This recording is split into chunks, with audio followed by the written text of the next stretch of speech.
dans ce monde en crise où il y a des interrogations partout, et que est-ce que nos réponses, nous devons les importer comme nous importons toujours toutes les idéologies depuis dans la sphère politique, ou bien nous devons revisiter ce patrimoine religieux sénégalais, non seulement revisiter ce patrimoine, s'en inspirer pour trouver des réponses peut-être à nos angoisses existentielles, si on ose dire, mais aussi dire à la face du monde que nous aussi nous avons quelque chose. Parce que je crois, fermement, là c'est idéologique, ce n'est plus scientifique, là, c'est militant même, et j'assume.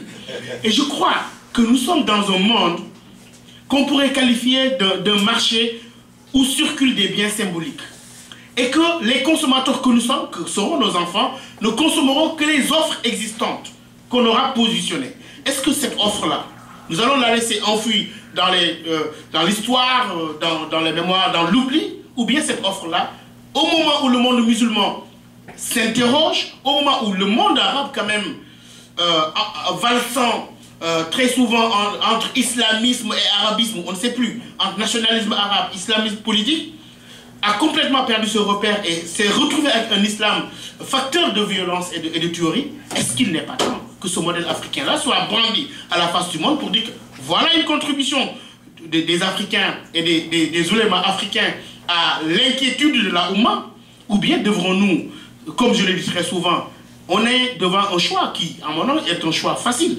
Nous avons le choix soit à importer la crise, c'est-à-dire importer cet islam vécu dans la violence, destructurateur, qui détruit ce mode de vivre l'islam qui a détruit des sociétés, facteur de guerre et de violence, ou bien exporter l'alternative.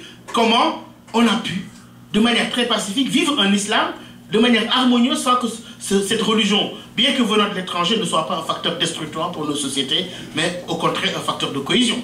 C'est là la question qui se pose aujourd'hui. Et quand j'en parle maintenant en tant que modèle, à l'épreuve d'un radicalisme, c'est quoi le radicalisme? Encore une fois, il ne faudra pas qu'on accepte de subir les concepts au lieu de les interroger. Vous entendez les presse occidentales, les radicaux, islamistes, djihadistes, fondamentalistes, etc. Tous ces termes-là, nous sont tellement, on nous en envoie tellement de termes que nous finissons par les adopter dans un discours parfois qui n'est même pas scientifique, mais purement idéologique. Est-ce que nous ne devons pas visiter cela? Quand je parle de radicalisme, c'est quoi? C'est quoi un radical? Dans radical, il y a racine, fondamentaliste, etc. Ces termes-là, que l'on emprunte de la sphère de la pensée chrétienne ou judéo-chrétienne, et qu'on plaque comme étant des concepts complètement adoptés à nos réalités. La dernière fois, au plus fort du débat sur le voile en France, je suis arrivé dans un débat et c'était sur le voile, et je commence par citer, je cite, la femme doit se voiler, si elle ne se voile pas, qu'on lui coupe les cheveux pour qu'elle se soumette à l'autorité de son maître, l'homme. Moi, c'est le Coran, j'ai dit non, c'est la Bible, épître aux Corinthiens de Saint Paul. Pour dire quoi? Ce n'est pas pour faire de l'angélisme, c'est-à-dire comparer ce que je crois avoir de mieux dans ma religion avec ce que l'autre aurait de pire, pour me donner bonne conscience, pour dire que je suis pas mal. Non, c'est pour rappeler simplement quelque chose d'universel dans les religions et dans leur évolution. Et quand le terme, par exemple, jihad, que l'on traduit ipso facto par guerre sainte, il n'y a pas d'équivalent sémantique de guerre sainte en langue arabe. Moi, je ne le connais pas. Après, on va dire harb muqaddasa, et on ne dirait pas jihad, qui a l'idée d'un effort. Le terme guerre sainte est un terme chrétien. En 1091, le pape Urbain II, dans le cadre des croisades, avait dit que c'était une guerre sainte, en envoyant ses expéditions pour reconquérir la Terre Sainte. Donc, pour dire quoi? Pour dire que maintenant, on est tellement noyé dans ces concepts que l'on a forgés ailleurs, et vous savez que l'une des armes les plus redoutables, ce sont les concepts. Il faut que nous nous débarrassions. Dernièrement, il y a un colloque à Dakar qu'on appelle la bibliothèque coloniale. Ahmed Khalifa Niasse est venu, je l'ai invité dans mon cours, il a fait une conférence extraordinaire en nous accusant d'être encore à l'école des otages. Il a raison quelque part. Bon, mais c'est-à-dire qu'il faut que nous nous débarrassions de cette bibliothèque coloniale, réinventer les concepts, en tout cas adopter des paradigmes et des concepts pour approcher nos propres sociétés. Il est temps. C'est le premier pas vers l'indépendance. C'est l'indépendance conceptuelle, l'indépendance intellectuelle. Et de la même manière que nous devons le faire par rapport à cet Occident dominateur qui nous a quand même pas mal embêtés pendant très longtemps et qui ne cesse pas encore, mais aussi par rapport à ce monde arabe auquel on doit dire la vérité. Que nous ne sommes pas d'éternels consommateurs d'idéologie, mais nous avons des alternatives à proposer. Si l'on nous considère comme des musulmans égaux à tout le monde, mais si on nous considère maintenant comme des musulmans de la périphérie, ça c'est une autre question. Et ce radicalisme, bon, défini dans les politiques chez Bentham, etc., il y avait sa signification, mais aussi, vous vous souvenez que pendant cette guerre autour de la laïcité en France, quand on disait les radicaux, c'était les gens qui étaient très attachés, ou même trop attachés à l'esprit de 1789, et dans les théories politiques. On a le terme fondamentaliste qui est plutôt dans le jargon chrétien, mais aujourd'hui, on peut parler de radicalisme. Si on parle de radicalisme, comment ce radicalisme se manifeste? Mais d'abord, je veux faire une petite description de... J'ai encore 5 minutes? De 2 à 3 minutes sur ce modèle-là. Comment se présente ce modèle? Comment on pourrait parler d'un modèle islamique sénégalais? Un modèle, dans sa majorité, confrérique, avec 2 confréries endogènes et 2 confréries exogènes. Endogène, la Mouridia. Il y a un débat, est-ce que c'est une tariqa ou bien c'est une philosophie pour revisiter l'enseignement du prophète comme il le dit, ou j'ai dit, hein, je renouvelle comme dit Serigne Touba, ou bien la tariqa les laïens, est-ce que c'est une confrérie? D'ailleurs même, le terme confrérie, on est en train d'accepter une terminologie qui n'est pas propre au soufisme en tant que tel. La tariqa c'est la voie, la grande voie. Hein, comparé à la charia qui est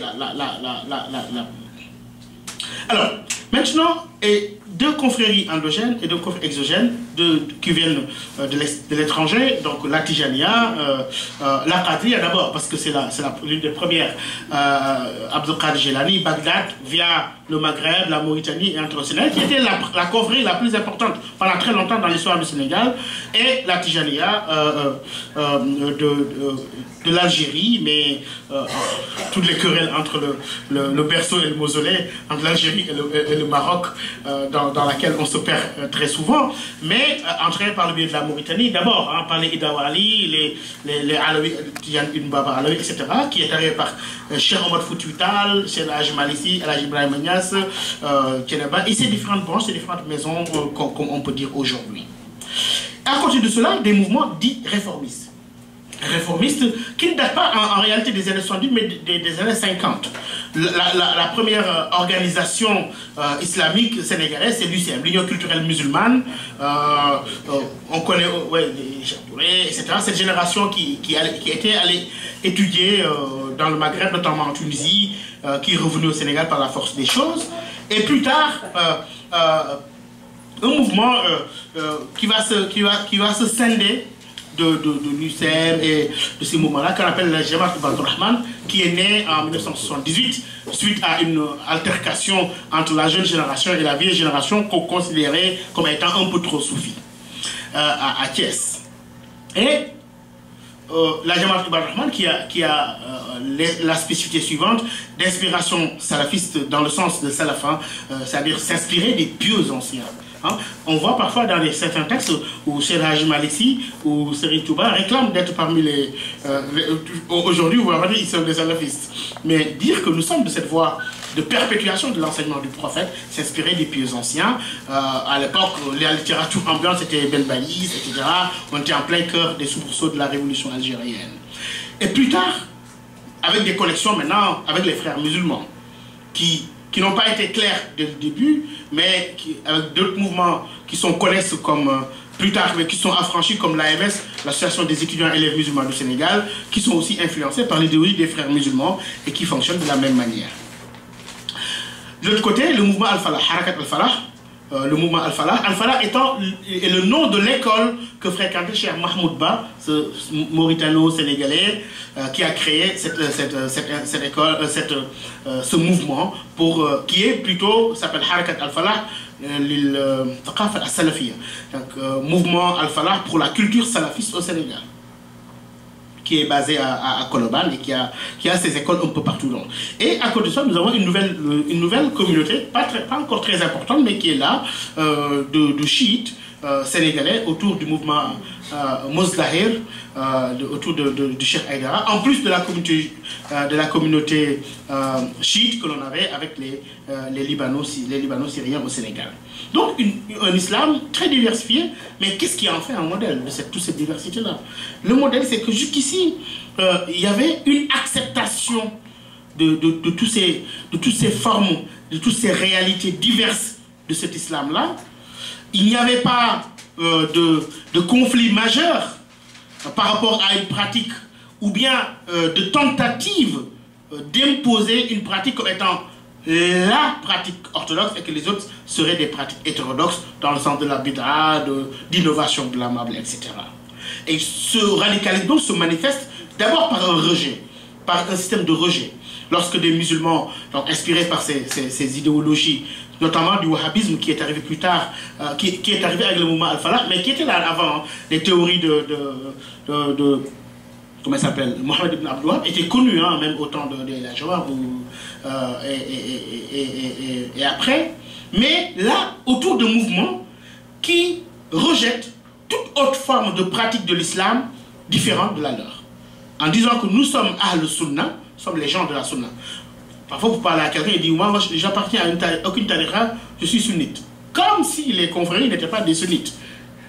Alors que le soufisme s'inscrit pleinement, le soufisme en tout cas, tel que manifesté au Sénégal et enseigné, s'inscrit dans le sunnisme.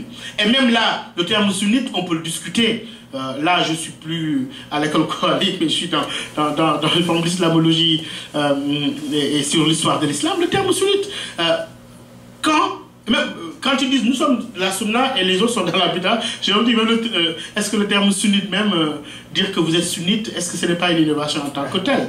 Si l'on sait, oui, si l'on sait que le sunnisme qu'on présente très souvent, hein, nous sommes nés là-dedans, c'est pour ça qu'on ne fait pas attention. Le sunnisme qu'on présente comme étant l'école principale, la vraie branche de l'islam, et que les autres seraient des déviations, comme école constituée idéologique, n'est née qu'à partir du 9e siècle avec les théories d'Al-Ash'ari. Et que historiquement, le chiisme était né dès 657 à la bataille de Siffin, lorsque les armées d'Ali étaient opposées à celles de Muawiyah.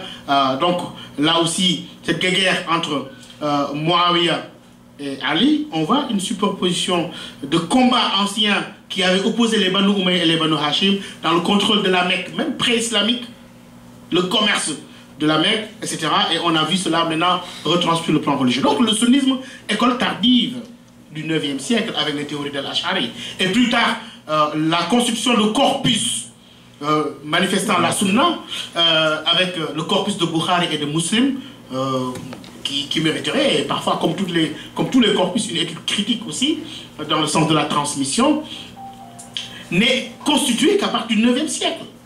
C'est-à-dire 200 ans après la disparition du prophète, avec un système de transmission par témoignage, etc. Donc vous voyez que les choses ne sont pas aussi simples que veulent nous les présenter certains tenants d'une orthodoxie dont ils auraient l'exclusivité et que les autres seraient dans le tort. Et donc à partir de là, si on impose une vue en disant que nous sommes dans la sunna, les autres sont dans la bid'a, là on est dans une attitude de rejet. Attitude de rejet doublée d'une autre attitude d'exclusion, d'accaparement. C'est-à-dire que nous sommes les sunnites, comme si le mouride qui est adepte de Serigne Touba ou le cadre qui est adepte de Jailani ou de Cheikh Saadou n'est pas un sunnite, alors qu'ils appartiennent au fiqh malikite qui fait partie des 4 écoles doctrinaires du sunnisme. Vous voyez la manipulation des termes aussi de la part de cette catégorie réclamant l'exclusivité jusqu'à exclure certainement d'autres courants de l'islam. Et intolérance par rapport aux autres pratiques. Nous l'avons vu dans nos universités, dans certaines universités, je crois que à l'UCAD ou même à Gaston Berger, il a fallu fermer la mosquée pendant 1 an parce que des musulmans voulaient empêcher d'autres musulmans de pratiquer le culte qu'ils croient être un culte islamique, arguant du fait que ces pratiques étaient hétérodoxes, appartenaient au tariqa, etc., c'était la bid'a, etc. Je veux dire, les gens de l'AMS, je vais les nommer, ou de Ibad Rahman, qui, pour eux, les Tidjanes qui font de la wazifa, ils sont dans les rêves, etc. D'ailleurs, je racontais une expérience à un ami. Ça va tellement loin parfois, dans tout le monde musulman, c'est pas seulement. C'est-à-dire que le Sénégal n'est pas à l'abri de tous ces courants qui traversent le monde musulman. Je racontais ça à Lyon, où les Tidjanes étaient exclus de la mosquée par les musulmans et étaient finalement hébergés par la paroisse Saint-Antoine. pour faire leur wazifa, parce que dans la mosquée, c'était interdit. Donc pour dire que c'est des paradoxes qu'on trouve dans ce monde musulman. Et parfois, usage de la violence. Bon, on me dit que, je crois, après le rapport qui a été publié, étude que j'ai faite avec la CEDEAO et l'Institut for Security Studies, on disait que c'était très alarmiste, je l'avoue, avec le recul. Mais on dit, oui, ces organisations sont là quand même, mais elles ne sont pas violentes. Je dis, non, elles sont déjà violentes. Et la violence symbolique qui consiste à dire à quelqu'un, ton système de foi, ce que tu pratiques est hétérodoxe, je le rejette parce que je n'accepte pas l'expression qui est la tienne de la chose commune qui s'appelle l'islam. Ça, c'est de la violence symbolique. La violence, c'est-à-dire qu'elles ne sont pas encore violentes, parce qu'elles n'ont pas encore les moyens de la violence. Elles sont dans une logique, ce que j'appelle de taqiyya, parce que lorsqu'on lit l'ouvrage de Bambadia en 92, Bambadia qui a été après finalement conseiller d'Abdoulaye Wade sur les affaires islamiques, qui était dans le mouvement Ibad Rahman, qui était parmi les dirigeants, qui écrivait un ouvrage dans les années 92 qu'il appelait Adwa on a le Sénégal, Lumière sur le Sénégal, en arabe. Et maintenant, c'est maintenant qu'on se rend compte que l'ouvrage a été préfacé par le numéro 2 des frères musulmans à l'époque, Moustapha Machoud, par ailleurs responsable de l'aile armée du mouvement. Il disait que nous devons réaliser au Sénégal une société véritablement islamique. Ah bon? Donc depuis El Hadji Omar, tout ça, c'est pas véritablement islamique. Depuis Cheikh Ahmadou Bamba, c'est pas encore islamique. Depuis El Hadji Malick, c'est pas encore véritablement islamique. Et pour ce faire, il faut que les confréries disparaissent, véritablement, parce que nuisant à l'unité de la Oumma, etc. Donc une théorie basée sur un principe qui normalement appartient à l'univers théologique chiite que j'appelle la taqiyya. La taqiyya, c'est une manière de dissimuler son agenda tant que le rapport de force n'est pas favorable.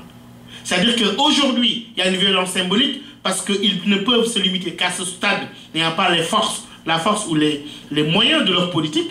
Mais demain, s'ils en ont les moyens, dans les endroits